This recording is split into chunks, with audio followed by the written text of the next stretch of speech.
بہت بڑا ذریعہ ہے، بہت بڑا طریقہ ہے کہ اس کا ذکر کیا جائے، اور یہ بھی اس کا ذکر ہے کہ اس کے محبوب کا ذکر کیا جائے۔ یعنی حضور کا ذکر خدا کا ذکر ہے، خدا کا ذکر محبوب کا ذکر ہے، اور دونوں ذکر ایسے ہیں جن سے رب راضی ہوگا۔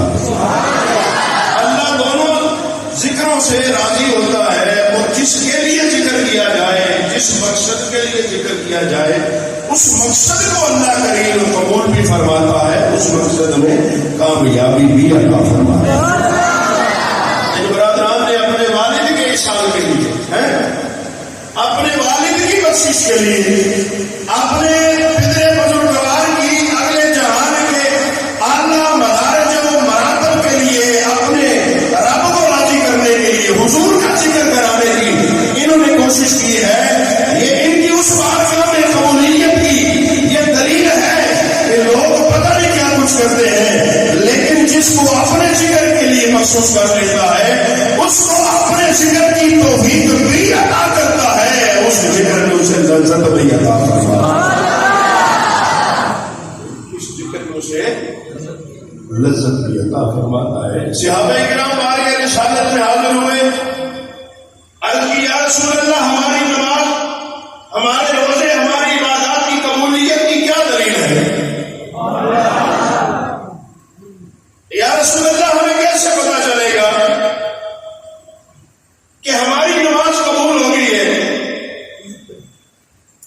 آپ کی اس محفل کی صدارت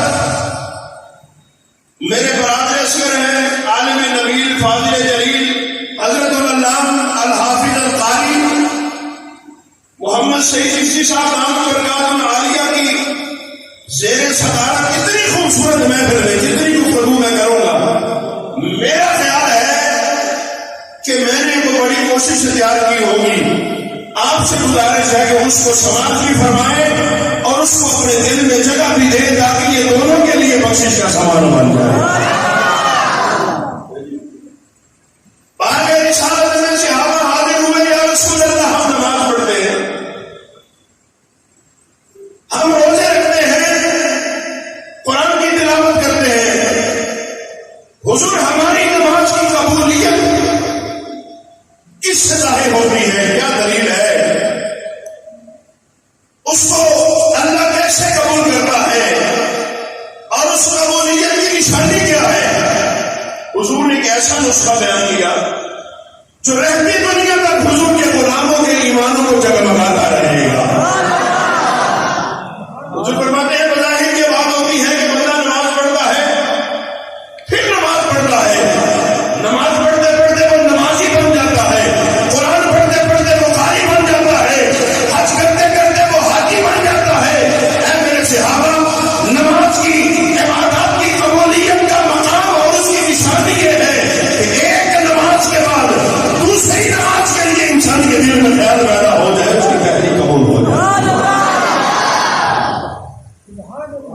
سمجھ آ گئی بات؟ فرمایا دوسرے فجر پڑی، اس کو پتا چلے گا کہ میری فجر قبول ہو گئی ہے۔ کیسے پتا چلے گا؟ فرمایا اس کے دل میں ظہر کی نماز پڑھنے کی تمنا پیدا ہو جائے۔ جب ظہر پڑھی جائے،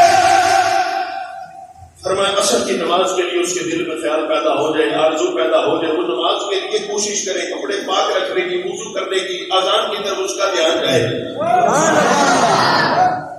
فرماتے ہیں جو نمازی نماز کے لیے اذان کا انتظار کرتا ہے اور مسجد میں آنے کا بہانہ ڈھونڈتا ہے، اسے بیماری ہو، اس کی نماز اللہ قبول فرما رہا ہے۔